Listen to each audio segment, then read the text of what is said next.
We turn now to the man who has positioned himself as the Republican anti-Trump, Ohio Governor John Kasich. No other GOP candidate still in the race has been more vocal in criticizing the Republican frontrunner. Governor Kasich, thank you for joining us this morning.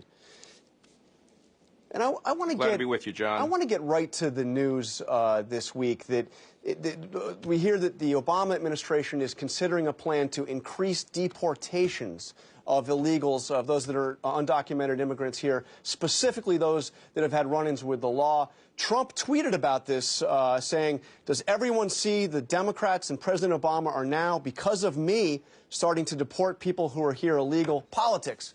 So let me ask you, are we seeing already a Trump effect even of the Obama administration?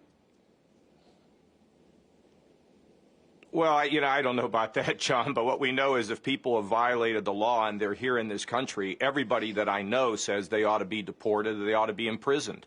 In fact, it was my old colleague Bill O'Reilly that started this movement a long time ago. So I think it resonates with people. And look, in the very first debate, I pointed out that Trump has touched on something, and I'll tell you what it is.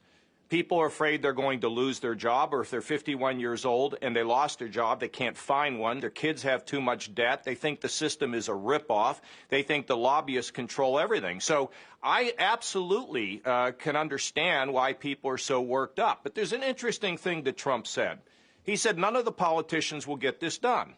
Well, let me tell you about our state.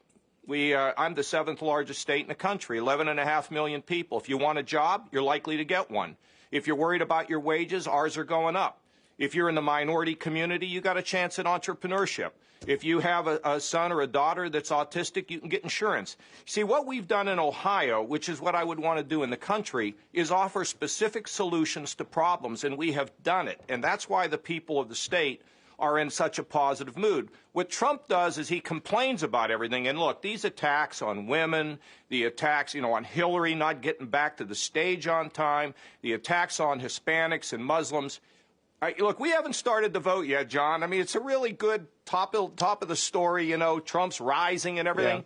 Wait till we start voting, and then we're going to know. We're going to know where people are. But let me ask you, on this issue of the 11 million undocumented immigrants who are in the United States right now, you now have a situation where not just Trump, but also Ted Cruz, the two leading candidates right now in virtually every poll for the Republican nomination, both say that those 11 million undocumented immigrants should be deported. This is something that for years you and most Republican leaders said what was simply impossible, was wrong-headed.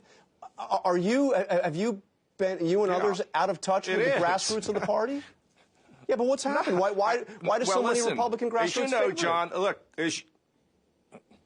well, they don't. Look, I've done 45 town hall meetings in New Hampshire. I've done more town hall meetings than anybody running for president. And I'm surging, as you know.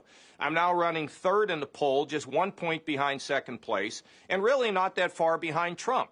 So, when the voting starts, we're going to find out. And I do town halls. People ask me my plan. I said, finish the border.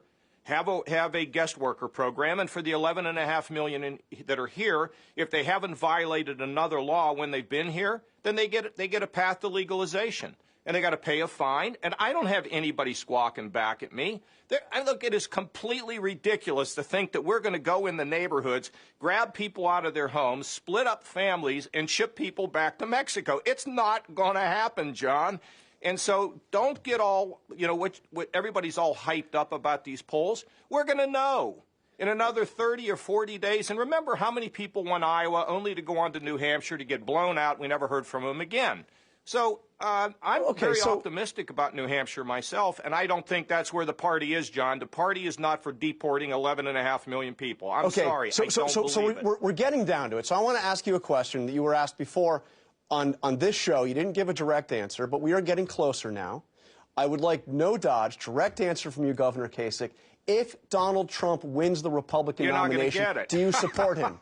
I'm not going to get an answer to that. So you're saying it's possible you won't support him. Let me tell you this. I made a pledge, and I've been listening to him lately. And you notice he's toned down the rhetoric. I listened to your 6-minute coverage of him, and he's toning it down. And I'm just hoping that as we go forward, he's going to be a unifier. Because I'm going to tell you, you can't win the White House without winning Ohio. If we have a candidate that comes into Ohio who's a divider, there's no chance they're going to win it.